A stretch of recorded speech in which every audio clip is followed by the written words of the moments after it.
ஆன்யாவோட 40th டே முடிஞ்ச மறுநாள் கோவலம் தர்காவுக்கு போகணுன்னு சொல்லியிருந்தாங்க. அதனால காலையிலேயே ஆட்டோ பிடிச்சி கிளம்பிட்டோம். ஆக்சுவலி அன்றைக்கி தான் எங்களோட ஃபர்ஸ்ட் இயர் வெட்டிங் ஆனிவர்சரி வேறு. ஆட்டோவில் தான் போகணும். பாப்பா டெஸ்டினேஷன் ரீச் ஆகிற வரைக்கும் தூங்கிட்டு தான் இருந்தாங்க. எந்த ஒரு சேட்டையுமே பண்ணலை. நானும் முன்ன பின்ன தர்காவுக்கு எல்லாமே போனது கிடையாது. அங்கே என்னெல்லாம் இருக்குது அப்படின்னு சுற்றி பார்த்துட்டு இருந்தேன். என்னோடய வீட்டுக்காரும் தர்காக்கெல்லாம் ரொம்ப நாள் ஆயிடுச்சு அப்படின்னு அவரும் சுற்றி பார்த்துட்டு இருந்தார்.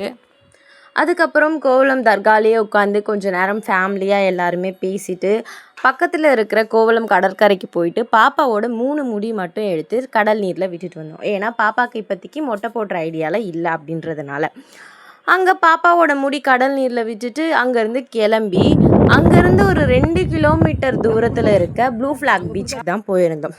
ப்ளூ ஃப்ளாக் பீச் எனக்கும் என்னோடய ஹஸ்பண்ட்க்கும் ரொம்ப ரொம்ப ரொம்ப ரொம்ப ஃபேவரட்டான பிளேஸ். அது ரொம்ப பிடிக்கும் எங்களுக்கு. அது ஏன்லாம் சொல்ல தெரியாது. ஆனால் இந்த தடவை எனக்கும் அவருக்கும் ரொம்ப சாட்டிஸ்ஃபேக்ஷன்லாம் இல்லை. எங்களுக்கு ஏனும் தெரியும், ஆனால் நாங்கள் தெரியாது அப்படின்னு தான் சொல்லுவோம். அதுக்கப்புறம் அங்கேருந்து சீக்கிரமாக கிளம்பிட்டோம். ஏன்னா மழை மேகங்கள்லாம் ரொம்ப சூழ்ந்து ரொம்ப காற்றடிக்க ஆரம்பிச்சிருச்சு. ஏன்னா அங்கேருந்து 2 hours வேறு ட்ராவல் பண்ணணும் அப்படின்றதுனால சீக்கிரமாகவே கிளம்பிட்டோம்.